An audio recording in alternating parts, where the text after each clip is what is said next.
We need something.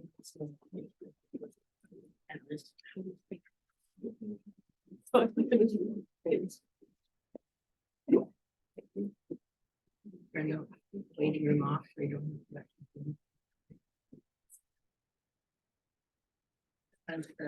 on the right hand side, 5 participants.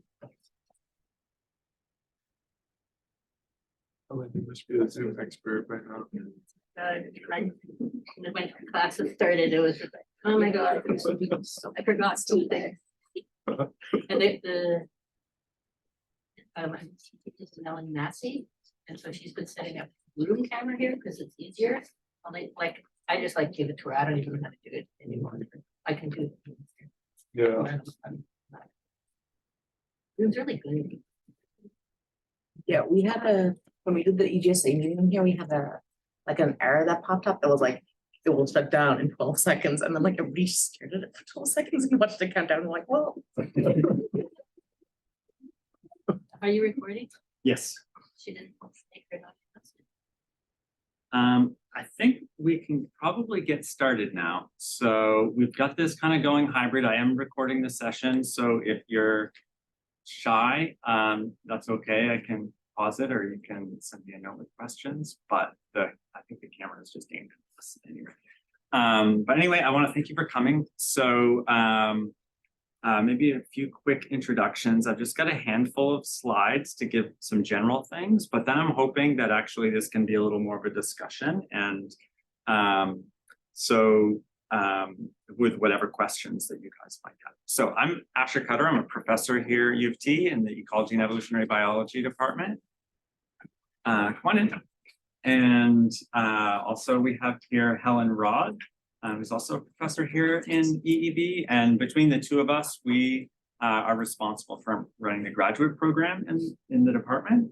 We're also lucky to have with us 2 really great graduate students, so PhD students. I don't know if any of you might have encountered them as TAs in your courses, but we have Rob Heschler here, who's a PhD student in Marty Kirkosik's lab, and Amanda Peak, who's a PhD student in John Stinchcomb's lab. So I don't know if you guys maybe want to introduce yourselves, maybe mention a couple of things about your backdrop for context. And then what I'm hoping is, as I go through a few kind of general prepared slides that hopefully will have some points that I hope will be instructive and helpful, and maybe answer some questions that you may already have. And these guys can also chime in with their experiences, and then we can kind of open things up for Helen and I, and then Rob to chime in. So Rob, do you want to say? Sure, yeah. Hey everybody, I'm Rob. I'm a 2nd-year PhD student now with Marty Krosik here in the department. Before I came to U of T, I did my master's at McGill, and then I did my undergrad at UBC, so I've kind of bounced around Canada a little bit. Yeah, and also if you have you can find, if you Google my name, I think you can find my email address online. Feel free to shoot me questions also after the fact, or if you need help with something, I'm happy to help out. I know it's yeah, it can be very stressful but exciting time, so happy to help in any way. I have a question for you. Yeah. For your PhD, did you shop around at several universities? I did, yeah. Okay. Yeah. So he's a good one to ask about how to figure out alternative universities and what a strategy is like. You can ask him later about that. Yeah, that's a very good point. I'm Amanda. So I did my undergrad at U of T in the EEB department and the molecular genetics department. And then I am now doing a PhD. So I did direct entry, and I am a PhD student in the Stinchcomb lab. Yeah.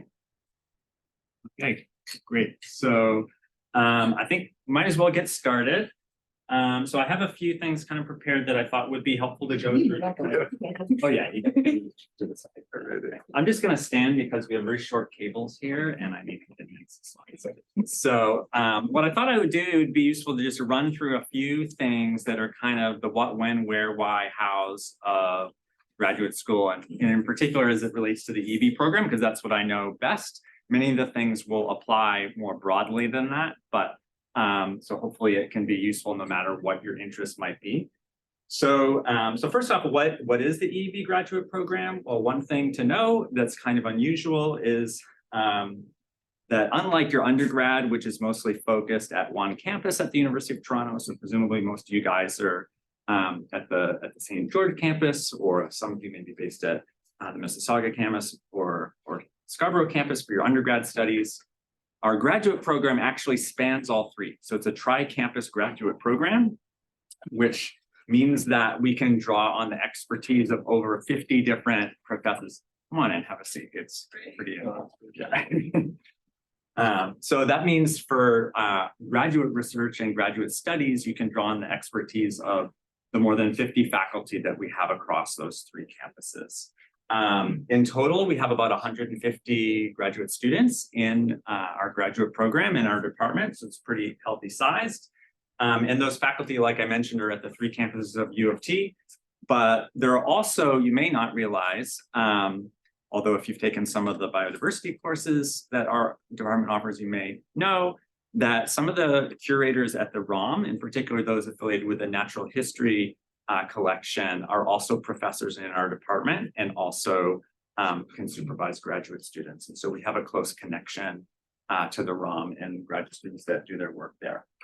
We also have some affiliations with government agencies like the Ministry of Natural Resources and Department of Fisheries and Oceans, where there are scientists at those institutions that also give expertise to graduate students. Can I just add a point? Yeah, so though, if you're interested in being a scientist or work with a government agency in the longer term, having one of those government scientists as your co-supervisor is a fantastic idea, because you'll get your foot in the door. You'll get to know one of those scientists, and then often those students do research projects, something that the government wants done, or that they have a data set from the government. And so that's something to keep in mind. So they're listed on our faculty list, but I think you might click on affiliated faculty or something. Maybe. Anyway, so if you're an ecologist, you're an evolutionary biologist, sorry. Carry on. So in terms of the programs that we have both Masters of Science as well as PhD programs, and I'll go into those in a little more detail in a minute. They're both fully funded, meaning that as a graduate student, you're financially supported while you're in the programs. And so what is involved in that is basically you work on developing a research thesis under the direct mentorship of one or a pair sometimes of faculty supervisors. And then you have an advisory committee of several other faculty members that give you input and advice on what you're doing. So unlike the undergrad experience where you may have like 1,000-to-1 relationship between student and professor in some courses, it's more like a 5 faculty-to-1 ratio in graduate school.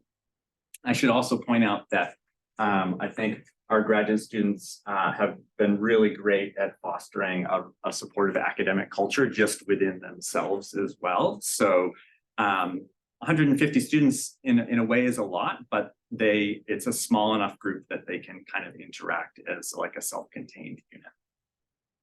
And I'm sure they can tell you more about that. And we have good parties too. So the name of our program is Ecology and Evolutionary Biology, but we actually have a pretty diverse set of research concentrations. And if you go to the department webpage, you can kind of get a sense of what different professors specialize in these different areas. So they range from looking at biodiversity and systematics is some of the expertise is especially strong there, for example, among our ROM faculty, but also conservation biology, applied areas related to like the ecology and evolution of diseases.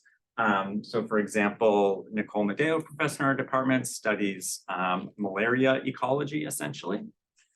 But also things related to the ecology of populations, communities, and ecosystems. Some of that is completely mathematical. Some of that is like putting on your muddy boots in the field and roaming around in swamps, right? We also have folks like myself that are more on the genetics-y side of the spectrum and using genome approaches and molecular evolutionary approaches, as well as folks that integrate across a few different things. So like behavior, physiology, and whatnot to connect the ecology and evolution. And then, like I mentioned, we have a whole group of folks that are very strong in thinking about the theoretical and computational aspects of biology. So those are kind of a diversity of research areas. So if you had kind of a preconception as to what ecology or evolution might mean, hopefully that will give you a sense that is actually a pretty broad span of things. And we have faculty that are expert in all sorts of those different areas. So in terms of the types of programs we have, I mentioned we have a master's program is one of the things. One thing that's kind of unusual about the master's program in our department is that it's pretty short. It's only a 16-month-long program. One big difference between graduate school in general and undergrad is that the course requirements are pretty minimal. So for the master's program, you just take one 0.5 FCE credit worth of course. The rest of your time you spend doing research. So it's really a research-based program, even in the master's. The master's program is open only to Canadian citizens and permanent residents. And in terms of kind of some of the guidelines for entry, basically you're looking at having like a B+ range grade average in the last couple of years of your undergrad as the minimum required for entry. The PhD program is longer, so it's a 4 or 5 year program, depending on whether you enter directly from undergrad or if you've done a master's in advance. It has 2 FCEs worth of coursework over that whole time span. So again, you're only talking like 4 courses relative to, which is pretty different from your undergrad, and the rest of the time is really doing thesis research. And the PhD program's open to anyone around the world, whether Canadian or international.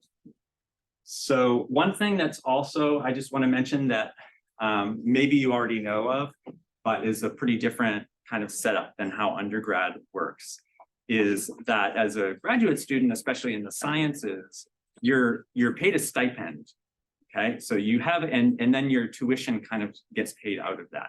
So you're not like wholesale just paying for your educational experience. You're actually paid to be a graduate student. It's not a lot. You're not going to get rich very quickly that way, that's for sure, as I'm sure these guys will be able to tell you. But nonetheless, it's a pretty different financial setup than what happens at the undergrad level. And in our department this year, the minimum take-home stipend was about $28,000 or $29,000 a year. So the financing of it is a little bit complicated, but in case you're curious, the way that the financing of that stipend works is part of it comes from fellowships that come through the government to the university and then can get dispersed to students. Another part of it comes from the fact that we are lucky as a department to have some really great endowed awards that allows us to support our graduate students in the form of bursaries. Also, a supervisor will contribute a research assistantship. So this is not to do a specific project, but just to support your thesis research in general. But the important point there that I'll come back to in a little bit is that it does kind of tie you financially to a particular research lab and a particular supervisor. And then the last bit, which you guys may have already had some experience interacting with, is through teaching assistantship. And so teaching assistants are unionized here at U of T, and so it's very prescripted how many hours are allocated, and our typical graduate student would teach for about 140 hours per year, which works out to about 5 or 6 hours per week during the academic terms. So that contrasts to what a TA was where I did my PhD, which was 20 hours a week. So it's quite a different kind of scale here. So you guys may be thinking about whether you should do graduate school. So part of what ties into that is, why might you want to do grad training? I mean, I guess the purest answer to that might be because you just want to research and find new knowledge about how the world works. And that certainly is part of it. And it is incredible that U of T has the only EEB department in Canada. And as I mentioned earlier, we have an incredible depth of expertise in our faculty and really world-class facilities. So more kind of practical minded view might just view whether you're thinking about master's or PhD is it's a way to gain some advanced skills to take you on to whatever kind of career you might want to have that requires some training beyond what you're already getting in your undergrad. Okay. And some of the kinds of things that people can get access to are are thinking about analyzing data, whether it's computationally or statistically or mathematically. We have research that accesses really big data sets, whether on the ecological front, for example, using big global or regional GIS data sets, or across all the thousands of ponds and lakes in Ontario, for example, or using big data sets from genome sequencing and that sort of a thing. It gives you a way of figuring out how to figure out what problem is worth solving and then how to solve it. And so that's a really key skill. So in other words, getting at scientific thinking in a really creative kind of a way, rather than just a sponge absorbing kind of a way. Some of the kind of more soft type skills are that it helps you develop your project planning and team management abilities, because oftentimes you may be working with a group of other researchers on a shared project design. And there's a lot of writing and presentation work that also goes into doing graduate work. So one ancillary thing, and I have to admit, this was one of the things that really attracted me to graduate school when I was at your stage of life, was the opportunity to just travel and kind of see the world. So for some folks, that involves doing field work, field studies, whether in Canada, in the GTA, or in another country or another continent. Sometimes it's just interacting with the world in the form of experiments in labs or in greenhouses, or at our field station just north of Toronto, the Koffler Scientific Reserve, about 60 kilometers away. And another thing is, typically our grad students are supported to go to a conference each year. And sometimes those are local or regional, sometimes they're international. I had a student who attended a conference in Glasgow, Scotland this past year. So as one example, but there are all sorts of different conferences. And so if you like to travel, this is like one piece that kind of gets embedded in part of your training. So at the end of the day, like, why might you want to study things in graduate school and in EEB in particular? Well, what we're really trying to do is, hopefully by the end of the time that the students defend their thesis, is that they've developed into scientists that are thoughtful and versatile, that you've acquired a number of different skills that will prepare you to go on to do different things. So we're thinking about, whether you chose an academic path, an industry path, a government path, an NGO path, all those are kind of viable things that you can get skills to help you with. So I pointed out that we have a whole bunch of different research areas. To make it a little bit concrete, here are a few examples of some of the faculty that you may or may not know about here on the St. George campus of U of T. So over here on the left, we have Professor Terence Pacucci, and they're a computational evolutionary biologist. And as they write about their work, you can look up their faculty profile on our webpage to go into more detail, but to give you a sense, they have expertise in phylogenetics, paleobiology, so integrating between using fossil information and modern organisms to make inferences about evolutionary processes in different ways. Professor Baines here is an ecologist, and she studies animal movement and dispersal. And some of that has to do with the ecology of populations and communities, but other aspects of it relate to like host-parasite interactions in natural systems. And over here on the right is Professor Stepanitz. And so she's an evolutionary geneticist. And so she works with that classic model organism, Drosophila, to study different aspects of how genomes encode changes in organisms and their traits. So anyway, we have many more. These are just a few to make it kind of a little bit concrete, some of the kinds of study approaches and concepts that people are looking at. Okay, so here's maybe part of why you're here, some of the practicalities of things. And this is where we'll probably be able to like start jumping into things. I think I have just kind of like a question slide on the next one, I think is my last one. So some practical things. So when to apply. So the way that it works here is that there's this School for Graduate Studies that's kind of like the centralized place that has a portal where you would actually submit your application. They're now open as of November 6th. This is the webpage. I'm happy to share that along, but I'm sure you can also Google it just as well. So some deadlines for Canadian applicants, the deadline is January 9th. And for international applicants, it's December 9th, so that's coming up a bit sooner. And part of the reason for that earlier deadline is that there are some scholarships that are dedicated to international students that have a very tight turnaround. And so that's so that we can make sure that they're eligible for them. So they're rolling deadlines. So if you miss that deadline, unless you're an international PhD applicant, that's pretty critical to try to make that one. But if you're applying for masters, then it's just a rolling deadline. And so if you don't make what is it, January 9th, it's not a big deal, because we won't be looking at the applications for those until late January. It's still best to make the deadline. I have to say, but it is true that it is like you won't be if it comes between submitting it late and not at all. Yeah, submit it late.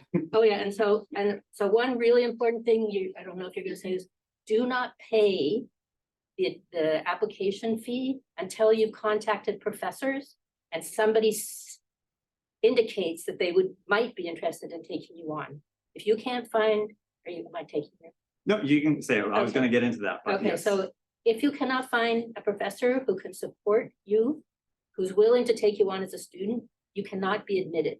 So you should start, the first thing is to start contacting professors. Now's not a bad time to start doing that. And so while I remember, I wanted to say that most faculty members on average have 3 graduate students. So many faculty members don't take a new graduate student every year. So don't be expecting like that. You can apply to, you can write to 3 profs and they'll all say, oh yeah, I'm interested in taking you on. It might happen, but it might not happen. But don't be discouraged. Don't be discouraged. So go ahead and do it. So part of the reasons that professors don't take more graduate students, like a really high number would be like 8, and that's really unusual. Anyway, but so grad students are expensive, and so don't be discouraged, but so the other thing I'll say at this point too is, given this, if you can't find a professor at St. George who's willing to support you if you get admitted, do look at the other campuses, because I think there are probably more opportunities at the other campuses. And also, if you want or need to live in Toronto, do consider the other universities as well, TMU and York, for example. So just keep that in mind. I mean, clearly you're the best people that are going to be applying to our department because you're coming to this workshop, but just keep this in mind. Okay, sorry, Asher. No, that's okay. One other point on deadlines that I'll mention is that although the application deadline all happens kind of this winter, there's kind of 2 points at which you can actually start as a graduate student. So for example, if you're going to take some time off and would actually rather like start in January of next 2015, I guess it would be, rather than September of 2024, that's a possibility, but it's the same application cycle that's coming up right now. So yeah, you have a question? Yeah, it's in relation to the different start times. Like if there's a January start time, but then we apply, a January 2025 start time, but then we apply in January 2024, that grades from last 2 years only, is it like, what is it taking into account? Because let's say it's like. So if you were hoping to start January 2025, you'd still apply now, right, by January 9th of this coming year. And that application would be evaluated and you'd find out this coming semester whether you were admitted, and then you would know. It's just that your start date would be in January. Unless are you planning to take courses before that January 2020? Yeah, maybe like one in summer. I'm not. But so is it? Do you need it to graduate?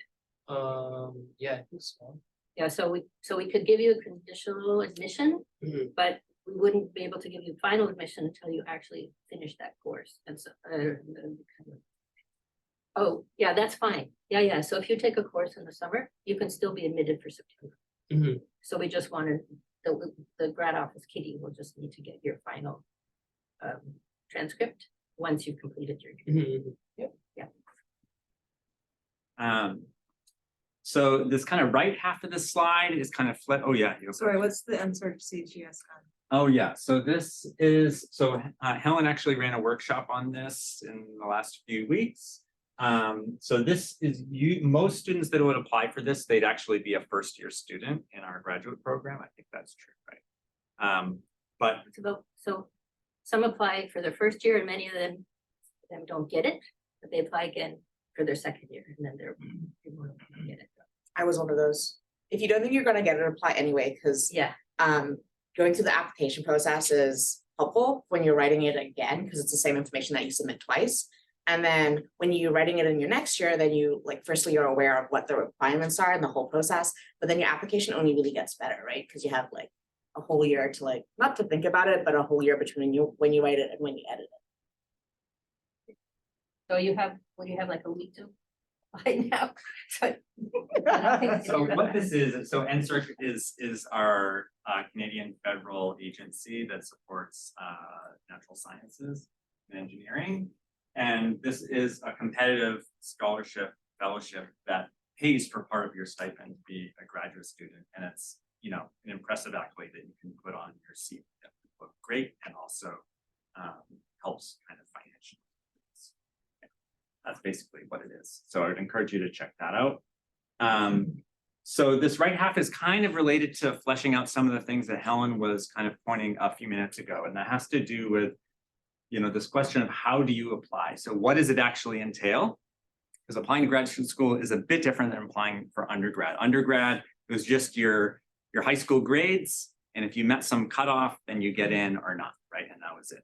So in a way, it's kind of similar for grad school. You have to put in an application. In this case, it's a bit different. So it does include your transcript from your undergrad, but it also has a research statement that kind of tells about your interests, your academic background, what kind of topic you want to pursue. It's not so much like a personal statement like your life story, but if there are elements of that kind of feed into your research interests and why you want to go to graduate school, that is a good place to put it.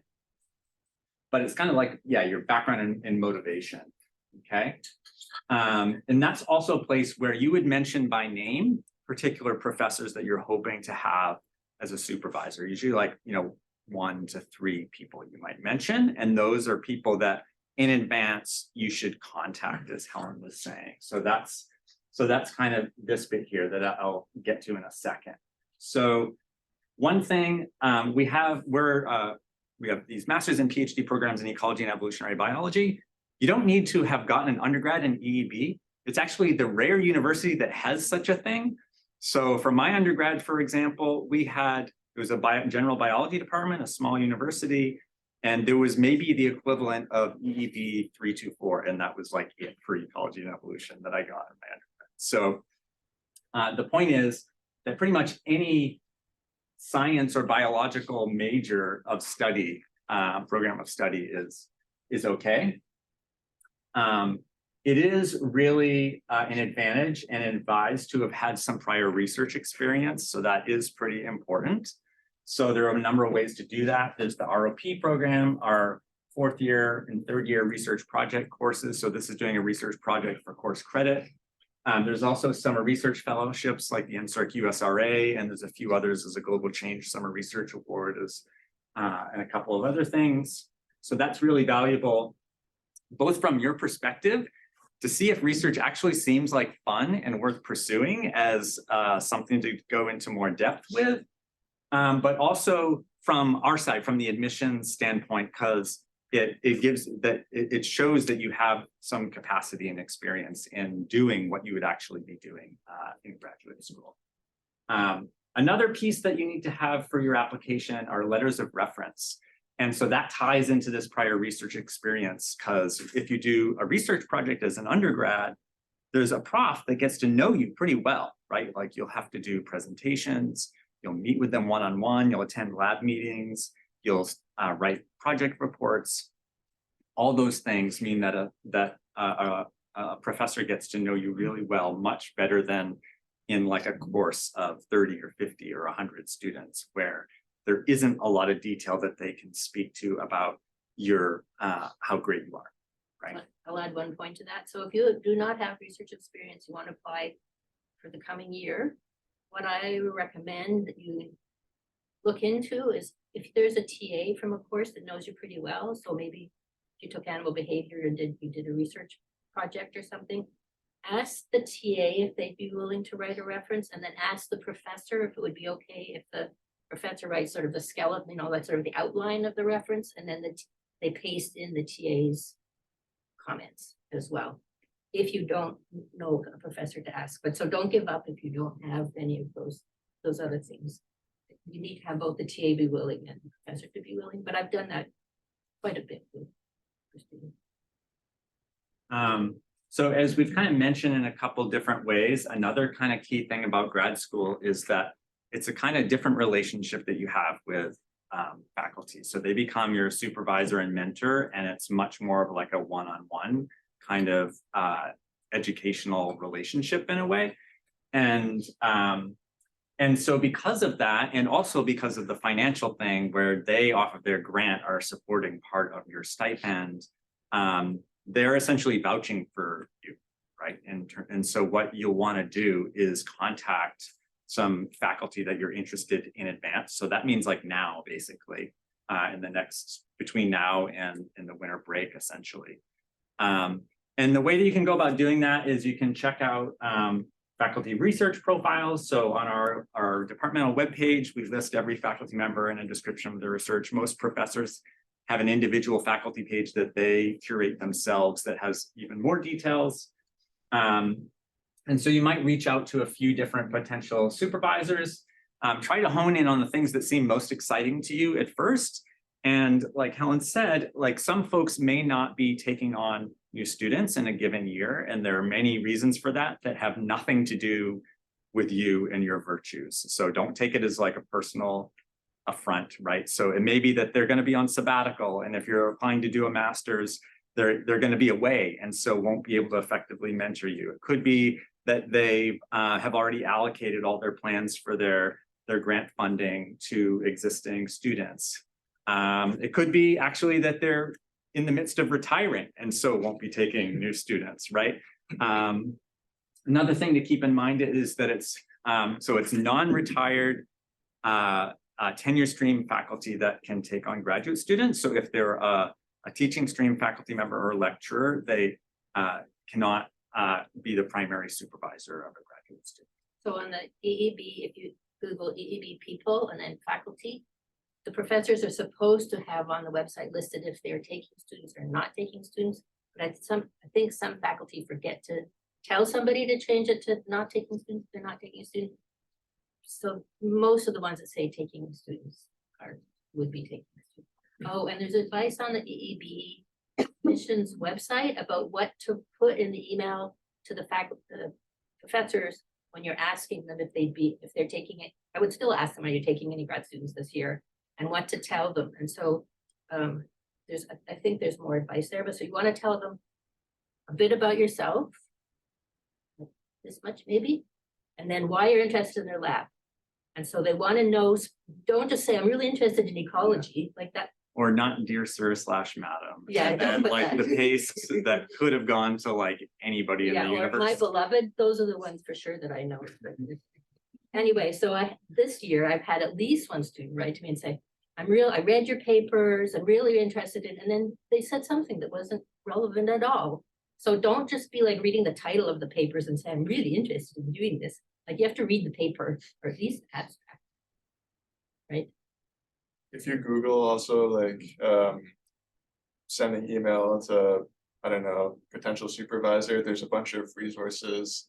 There's a really good science paper that outlines like what to include and concisely.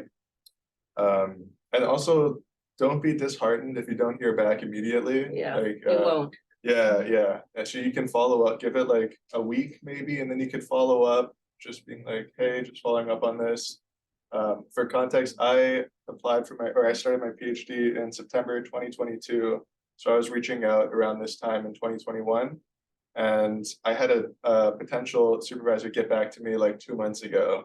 It was like, oh my God. Yeah, they were like, oh my God, I'm so sorry that this is like so like. So yeah, don't worry, like it's not Do they personal. still want to take you? Well, I know them and they're like, oh, Rob, I'm happy that you're rocking it at Oh, U of T, and like, my bad, I missed the opportunity, but yeah. So yeah, So I think don't probably send one reminder, maybe 10 days later, because this is getting to be kind of a busy time. I don't think you should send a third reminder. I don't know, what do you think?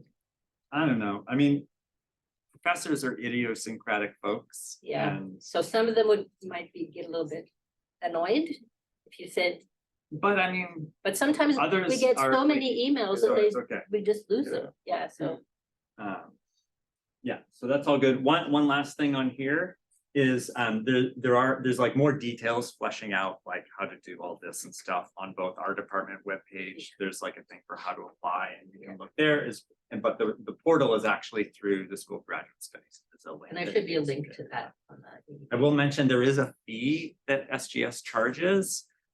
So if that's a financial hardship, our department does have some application fee waivers. And there's a very short form. And like I said, don't pay it until you get some interest. Oh, and so, Go ahead. okay, so a really important point is not only are you want to have an interview with the professor who might be interested in taking you. They are going to be assessing you. You should be assessing them also, because you want to be sure that there's going to be a good personality match, because like Asher emphasized, it's a educational relationship. And so if they seem like they're high strung or micromanaging and you hate that, even if it's your only chance, you might not want to take it because it's hard on both sides if it's not a good match. Yeah, because remember, it's, for a master's, 16-month commitment, you can probably live through that. PhD, if you're talking 5 years, It's a long that's a time. long slog if you don't like get along with someone. And so that's where I would definitely second that, like talking in person to a prospective supervisor to just gauge like whether you can are on the same wavelength. Also talking with their current grad students, and that gives you a sense of what it's like to be a grad student working with them. Yeah. Also, just generally, what's it like to be a graduate student in our department or at U of T? I mean, you guys have a little bit of a leg up because you're already students here, so you have a sense of what the city is like and what the university is like, but you may not have a full experience of what it's like to be based like within a research lab and not bouncing around all over campus. And do not email the graduate students, say, can you please tell me what it's like to work in the lab? You need to talk to them on Zoom or in person. There are some things that people will not put in email. Like most of I think all of our obnoxious profs have retired now, so this is not as much of an issue as it used to be. But you want to talk to the students in person or on Zoom. And if you're at U of T, I think it's easier to get access to U of T graduate students to like it's easier to find them. Like you can ask your TA, do you know somebody in this lab? How can I contact them? But if you're applying somewhere else and you ask the prof if they can like put you in contact with their graduate students and they say no, that is a red flag. It's pretty common practice that you speak to people in their lab, and if they're not willing to put you in contact, then like that's an indicator that like something's a little bit off. And even if they're new faculty, they should have had like undergrads at some point under them as a graduate student or as a post, like somebody should be able to speak to their like supervisory. When you look on a prof's website, it'll say people, and it'll tell you who the current and previous grad students are. And if say they're new and they've only had one in previous, you can ask me what the email address is of the previous students if you can't find it, because I've got a lot of emails. Yeah. Anyway, so yeah. And there have been people who've applied to what a particular lab and then talk to the students and didn't come.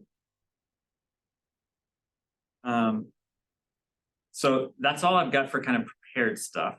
So I thought now would be a good time to like more fully open things up to questions. We've already had some along the way. In case you're not totally sure what to ask, I put up a few that may be in the back of your head, or maybe some of them were answered. Maybe you'd like to hear a little bit more. But maybe while you ruminate on that and think about that, maybe I could get, I don't know if you want to sit down, Rob. Sure. Or we should. I come back over Sure. If maybe Amanda and Rob, do you want to just give like a brief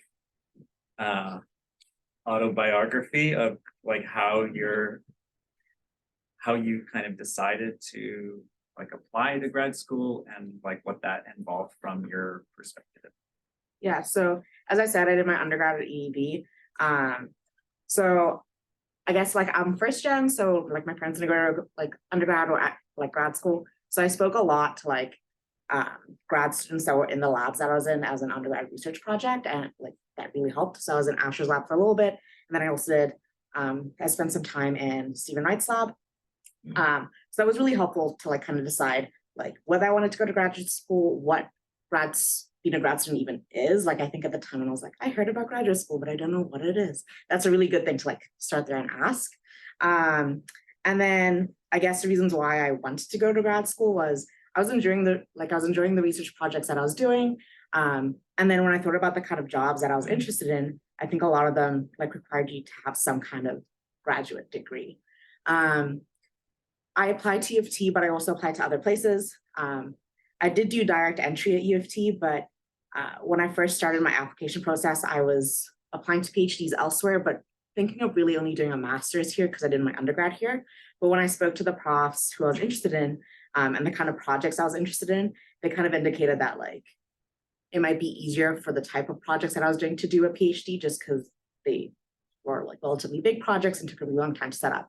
So that 16 months might not have been enough time. So I found that really helpful, like feedback from them. Yeah, I think that's kind of. I did a general bio degree, and I had like a little bit of research experience, but not too much. I was volunteering in a lab for a while, and yeah, I had no idea what I wanted to do at all. I kind of, yeah, chatted with TAs that I respected and that were just like nice and easy to, yeah, open to chat, which most people are, I think. So reach out to TAs. But I was telling them that, oh, I thought I might want to work for Parks Canada down the line, and then TA connected me with one of his friends who worked at Parks Canada, and they were talking about like doing masters, yeah, to gain different skills for yeah, to kind of like work your way up in that organization down the line. So I, yeah, had no idea what I wanted to study at all. I actually applied for like some bioinformatics course-based masters. I applied for some like hardcore molecular masters, and then one like aquatic ecology, which I ended up doing. And I just did that because I liked the supervisor. I got along really well with them. And I went for the masters initially because I had no idea what I wanted to do at all. And it's a shorter commitment. Like Asher said, if it like doesn't go well, it's only in our case 16 months. So I thought like, okay, I could maybe try to just grind it out. But I fell in love with research while doing that and got really excited about yeah, aquatic ecology, community ecology. Yeah, and then yeah, so after I did that, after I finished that, I was much more, I guess, intentional with how I approached the like my PhD application process, because I knew that it was a long time and I knew what I wanted to do now. So I chatted with different experts in Canada and in Switzerland and in Germany that are doing the kind of work that I was keen on. And like Helen mentioned, when I got ghosted a lot, which happens, it's fine. But then when I did get interviews with them, I also took it as a chance to ask them questions and ask them like, what do you expect out of your students? What's your management style? Like if my mentorship or what I expect differs from what you currently give your students, would you adjust to that? And everybody was super kind and like open to chat about these things. And I know it can be really intimidating to ask those questions and also ask about finances if it's not clear on the school website. But yeah, people know that like these are important decisions, so if they're a good PI, will chat with you about that and like be very understanding and helpful. On the School of Graduate Studies website, there's a document that's mostly for current graduate students, but there's a section on how to select a supervisor. And so I think all the questions that you mentioned are in that as well. And if you have trouble finding that, you can email me and I can send you the link. It should Google SGS. Graduate student supervisor. Some people probably should, but you can. Oh, can we answer the two questions? Yeah, that I was got? just gonna we have a couple of questions in the chat. So the first is whether there are any course-based masters or is it all research-based? So our department only has research-based masters. At the University of Toronto and at other institutions, there are course-based master's programs. Usually a course-based master's program is sometimes also turned a professional master's where you're paying a tuition to do it. So it's kind of like being in your undergrad experience effectively. Whereas a research-based graduate program, typically you're being paid a stipend. Again, I told you it's not a lot of money, you're not going to get rich, but it's kind of the finances are the opposite way around. And so if you're interested in ecology, the DPES, there's a department at UTSC only that has course-based masters that's related to the environment. And it's I don't know what Department of Physical Environmental Sciences or something. Yeah. Yeah. There's another question about funding for international students. So the take-home stipend is the same for international and domestic PhD students in our program. That's right. Yeah. And the only difference, so that used to be the tuition was much higher for international students. It's not anymore. The only difference is that there's UHIP, so your health, and that's covered by the department. So there's no difference for international students, like because it's for the student. And then looks like there's a third one here. How much prior experience do you need to be competitive for a master's or PhD? So, I mean, I think having some research experience definitely is a big help. I think Helen kind of talked about this a bit, that it's not like absolutely required, but I think for a PhD admission, it would probably, I think it's really valuable there just because it's such a long commitment of a program to kind of know what you're getting into in terms of what the style of work is, and that the supervisor has confidence in you that you kind of understand what you're getting into, right? So I think maybe for a master's, it's a little bit maybe less essential. So what you could do is you could apply, and if you don't get in and they tell you don't have enough research experience, then you could take a semester and do like a research course, like an EEB, like 497, or in this part, like even in this next summer, you could do a research project in the summer, and then they still might not take you, but they might take you. Yeah, it makes us pretty nervous if a student doesn't have any research experience at all. I mean, it depends what else, what else they've been doing, but it doesn't mean don't apply, or don't pay until. Yeah. But it doesn't need to be research experience in our department. Yeah. Right? Like you could have done a project in molecular genetics or school of the environment or, whatever. It doesn't really, or psychology even, some of the stuff would be relevant there. So like it doesn't have to be like specific to what you hope to pursue in graduate school. Part of the reason actually for doing a research project as an undergrad is to figure out what you like, but also what you don't like, right? So, I mean, I try not to take it personally that Amanda shifted to a different lab after doing a project with me, but like, I mean, really, I want her to do what she's interested in. It shouldn't be, a round peg and a square hole, right? Like it should be something that's matched to what your interests and motivations are, because it is a long period of time focused on a particular thing.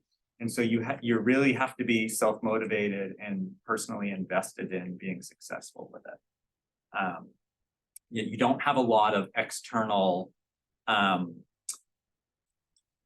things to keep you on track in the way that, you know, with an undergrad course, you have tests, you have assignments, whatever, you have a final exam at the end. It's not really like that in graduate school where you have to be your own badger in a way, right? Like to keep on top of yourself. Is that fair, would you say, you guys? Yeah. Yeah. So, yeah, so I don't know. Yeah, A maybe. question about the props thing, like emailing for supervisors.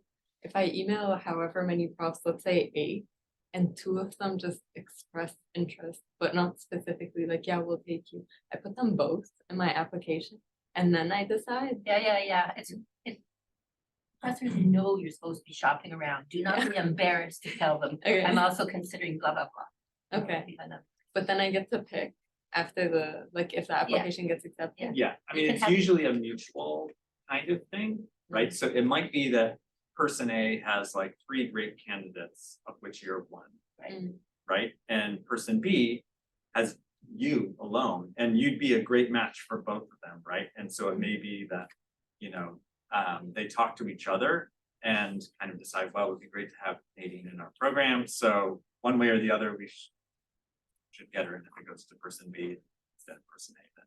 And we do have quite a few cases where there are 2 professors co-supervising a student. Mhm. So if the 2 professors work on something related and they're interested, then you can have both as supervisors. Mhm. Get the best.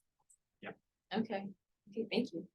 Also, like, so I had that where I applied to 2, and then I decided after I got like my acceptance, which one I went to, but then I kept the other person on my supervisory committee.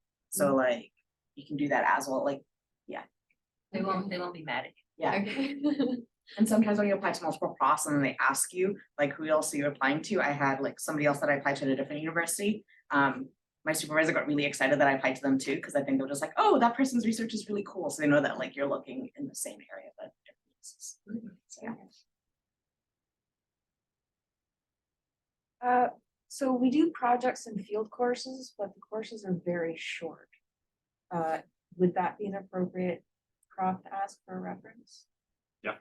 Oh, definitely field course. So yeah, I mean, those kind of small courses where the prof actually knows your name pretty well and things beyond just the number that you got on a test, that's the kind of insight that a reference letter benefits from.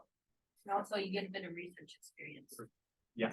As well, even if it's only a 3-day project.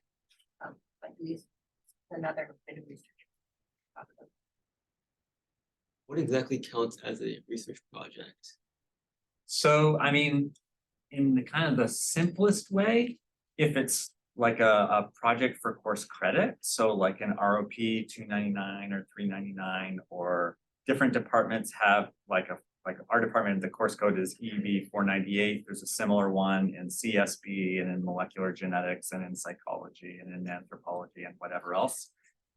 So that's like where you do a research project over the course of an academic year or over the summer. A second kind of like gold standard of it would be like a summer undergrad research award. So this would be a summer NSERC scholarship or UTEA award. These are a little bit more competitive. We have a couple of department specific ones as well. Those would be kind of like the most common, I would say. But like we just heard, in like some courses, like a field course, sometimes they'll do like a mini project as part of it. But usually if it's like, you know, the lab you did in, you know, physical chemistry, that's not really like what we're talking about. If it's just like a you know, a standard course, like, I mean, that's definitely good experience and that's helpful, but it's more things that really get into the nitty-gritty of troubleshooting problems in a way, rather than something that has kind of like a known answer at the end. Because really what you're doing in a master's or PhD research program is you're trying to figure something out that nobody actually knows the answer to, right? And that's a different kind of problem solving than carrying out a recipe for which you know what the result should be, which is what typically you do in like a course-based lab, right? Does that make sense? Yeah, how does it like a bioinformatics course, you're given like a hypothetical protein to like try to deduce the function. Yeah, so on the computational side, I can imagine, so I don't know as much about like how some of those course projects work, but there may be elements of it that are pretty open-ended and inquiry-based, so that that also could be a good component. Can you be like specific about the type of project you want to do in your statement of purpose? No, like more just generally you're interested in like what you're curious about and what you want to know about. So that's one thing. Also, for your research projects, you don't have to know in advance what you're gonna work on for, say, a master's or PhD project, and you don't have to figure it out by yourself, right? That's what your supervisor is there for, to help you. And usually as your research supervisor will have a few kind of ideas for different directions that they think would be a good match from what you discuss with them, what your interests actually are. And they'll kind of lay out a few options, and they'll have kind of like loose ideas for how it might go. And so you're not kind of, you know, off in like a room in the basement of the library trying to figure out by yourself what the hell you're gonna do, right? Like it's more collaborative than that. And yeah, and you don't have to specify it out in advance. And in fact, like I think earlier we had that link for applying for the NSER CGSM scholarship. So there, I think you have to write like a one-page research proposal. You don't have to do that. If you get the award, you don't even have to do that. It's just to kind of show, yeah, you don't have to do what you propose. It's just to kind of show that you know how to think through a problem and how you would go about solving it. That's what it's. Does that answer your question? Would you guys be able to talk a little bit about how you decided to come specifically to like your advisor now? Because you both mentioned you were shopping around a little bit and just kind of what you considered to pick the right person. First, sure. So I applied to like multiple people. I spoke to graduate students in everybody's labs that I was applying to. And then I also thought about like what aspects of the research, like what actually came down to the research, because I spoke to a lot of people in like evolutionary genetics and different aspects of evolutionary genetics. But something that I really liked about the lab that I'm in currently is the types of projects I could do allowed me to have like bioinformatics experience, lab work experience if I wanted to, as well as like fieldwork components if I wanted to. So I felt like I didn't fully know exactly what my project was going to be, but when we spoke about like project ideas or like certain things that I was interested in, those, like the fact that I could have all three of those if I wanted to was quite nice. And then also when I spoke to people in their lab, like the graduate students really expressed that my supervisor was really supportive, which I think is actually, like, it's really important, right? As Asher said, like during graduate school, you're trying to figure out something new potentially that like other people haven't done. So it's a learning curve, it's a learning process. You need to be able to like speak to your supervisor when things go wrong, and things probably will go wrong. And like that happens to even the best researchers. So you just need to be able to have that conversation with them. And if you get multiple offers, then you would also have a check, like a spreadsheet if you wanted. Like, what are the pros and cons of living in Toronto? What are the pros and cons of the EEB department? So you want to consider the department also, like, do they have an interesting seminar series? You know, do they have, you know, are they interactive? Do they have good journal clubs? You know, that kind of thing. So you want to think of what the whole, all aspects of your life would be. I could also picture myself better as a graduate student in this department because I was an undergrad here, right? So like I was like, oh, if I'm a graduate student, I know where my, like roughly where my office would be. I know like roughly what the day-to-day was like. Whereas some of those questions about other places, like I didn't fully know. So I kind of felt like I knew what I was getting myself into. I'm not saying that that doesn't mean that you shouldn't go somewhere else. It's just like for me, that decision felt more comfortable because of that. Oh, and in Canada, we're much more comfortable about not moving around so much. Americans are much more used to, right? I'm American. Yeah. Although as of last month, I'm also Oh, Canadian. congratulations. So Then you wait for the queen to die to get your.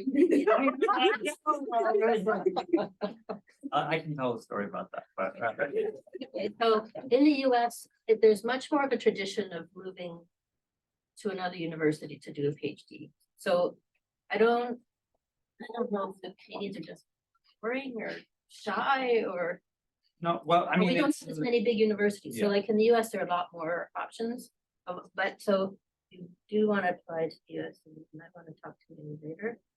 because there are some differences between Canadian and American schools, like Asher mentioned, he was seeing 20 hours a week, which really a lot, at quite a few universities, that's the case. That really cuts It into your was time. good incentive to get a government fellowship so that I So you did didn't have not to do it anymore.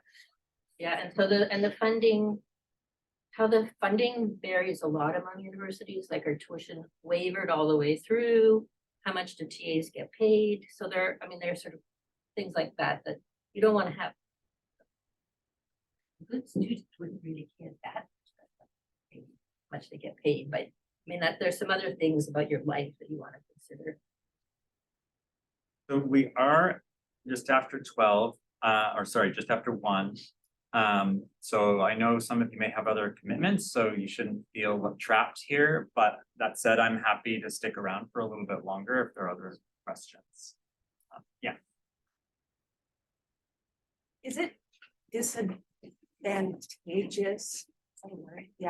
To already know what you want to work on when you're shopping for supervisors? I mean, I think it's helpful as to if you have a pretty narrow view of what you want to do, it may mean that you need to shop around a bit more because it may be that you have to find the right match of supervisor that's willing to do that specific thing, either because it aligns with them and there's a subset of people for which that'll be true, or that they're willing to have someone that's doing something a little bit tangential to their main interests, and not all profs are maybe willing to do that. So it may just require contacting a bit larger number of supervisors. And being willing to compromise a little bit, Jess.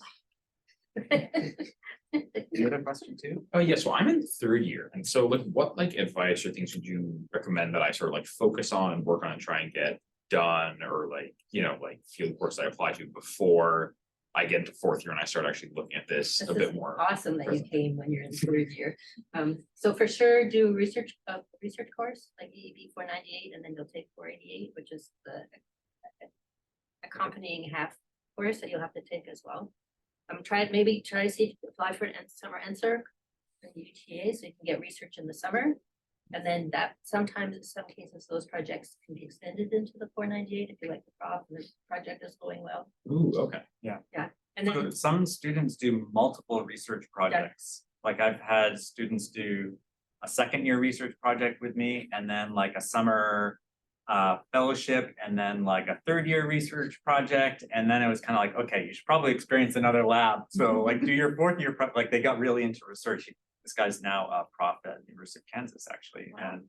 And or Kansas University, I'm not sure which way it goes. But anyway, yeah, and then did a 4th year project with another lab to get some different perspectives. But you know, some students find that they really love it. I think one of the great things about if you haven't had a research experience yet and you are in your position of 3rd year, even if it turns out you hate it, that's good to know for your like future plans, right?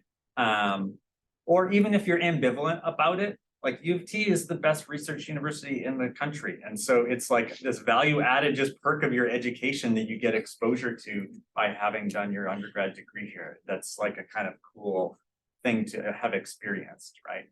So, yeah, so that's another way of saying. Just to be blunt, how does U of T stack up compared to like, if we want to apply to like the top schools in the States? I'd say it's among the top schools in the world. In EEB. you're paid to say that. I am kind of paid to say that, but like I mean, I think, we regularly have our faculty members are on like the boards and councils of the major societies and stuff, as well as grad students being members of some of those things. Like we have our graduate program is pretty big compared to No, I mean, our but as discipline. undergraduates, how competitive are we? Our undergrads, yeah, okay. Yeah, we're not there yet.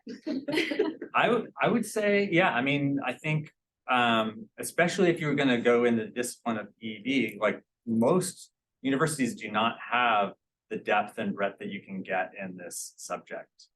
For sure. The number of So courses that alone. like, yeah, it's great. Like when I look at the course list that we have on offer here, it's insane, like how deep And it about, is. I think it's between 50 and 60% of our graduate students that did their undergrad at U of T. That's partly because we taught you and we know that you're gonna be wonderful. Yeah, if, say you're looking at U of T comparatively to other schools like, say, Canada, like, I don't know, I'm just gonna throw like UBC or something, and there's not necessarily a direct EEB program per se. Do you, like, I don't know if this is a great question for you, because you're like all U of T, but what sort of program would be almost equivalent or similar? Because I know there's like zoology or more Yeah. environmental bio, so it's So, I mean, kind of different. Botany and zoology together are kind of like our Similar. UB, and Okay. UBC is excellent as well, Mhm. like you would not go wrong there. I'm just wondering because Yeah. they're called different, like, Yeah. there's EEB is very specific to Yeah. here, whereas And I like if you're think- looking at other places, it seems trickier to me as like subject matter wise. No, they won't care. Okay, But we don't care, at least we Yeah. don't care what major or minor you did, we don't care. Yeah. We look at what course. Okay. And so we did used to be zoology and botany, but we weren't getting along very well with some of the molecular people. And so that's why we reorganized, so that's what it is. Yeah, they're not gonna care what the name of the department is, they're gonna care what background. Yeah, I'm just kind of curious about how does like supervisor and having multiple supervisors and co-supervisors work? Yeah, so I've had one PhD student in the past that I co-supervised. And so his other supervisor actually was a professor in physics. And so basically so as a graduate student, every year you have to have a committee meeting where you kind of talk about what you've done and what you plan to do. And that has both your supervisors who you meet with regularly, like weekly like I typically meet with all my students every week. In addition, every week we have a group lab meeting as well. So in that way, like your co-supervisors, you would be probably meeting with both of them every week or every other week, depending on like your personalities and how you want to do that. And some of them, they may have it may be that those co-supervisors, they already are collaborating on some project. So like Amanda's supervisor, John Stinchcombe, he and Stephen Wright collaborate quite a bit on some shared interests that they have. And so some of their graduate students are co-supervised because they're part of that bridge between their research interests. In my case, where the co-supervisor was this guy in physics, is because he does this kind of technical expertise of this like image analysis and making contraptions to measure movement of tiny objects, in our case, these little nematode worms. And so he was like much more technically savvy on the physical principles and stuff and making these contraptions, whereas the conceptual questions we're trying to answer were more my bag. And so it was like taking our different expertise and putting them together to help this graduate student do their thing. But So I don't know if that's the You were kind of asking- thing you were asking you about. and you were asking about, because Asher said you're gonna have 4 professors involved with your project, but 2 of them are your supervisory committee members, and so you might only see them once a year, so they give you advice, but that's not like they're your boss too. You just have 1 or 2 bosses, supervisor and co-supervisors if you have 2. But you can like, if somebody isn't your co-supervisor, but you're still interested in their research and still interested in their lab, like you can always send them an email and be like, can I come to your lab meetings? I do that where I like just like attend other people's lab meetings. And like if you have like stuff that you want to discuss, like in general, I think faculty are excited to speak about research. So like if something's in their wheelhouse and you need like further help with it, you can go knock on their door or like send them an email. Like, yeah, it's not uncommon to do that. Right, thank you. Any other things that are on your mind? Yeah, I mean, I have some things I want to talk about, but I don't want to occupy like everyone's time as well, you know? So would it be possible to like speak to one of you individually? Sure, of course. for a bit? Yeah. Yeah, Rob, could I speak with you? Would that be, Yeah, okay? yeah, I don't know, sure. I don't want to. All right, well, maybe I'll wrap it up. It seems like we've tapped out some of the burning questions, but thanks to everyone for coming. I've put up these links that Google can also find for you, but just so you know that they exist. And yeah, and both Helen and I would be happy to answer any other follow-up questions that you might have. You can, again, search our names and find us pretty easily. Professors are usually very internet findable. So yeah, thanks for coming. Thank you.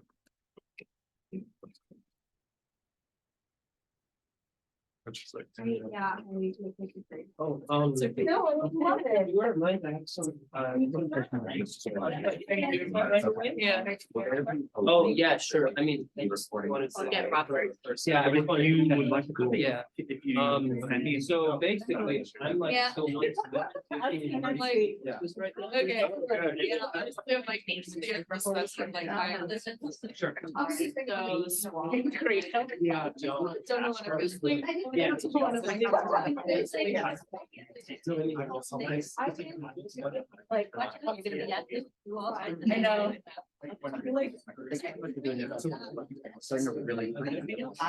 Yeah. Yeah, just- I know. I guess I have to launch one. If everything else really probably, or like, there's just enough, like, pull it together.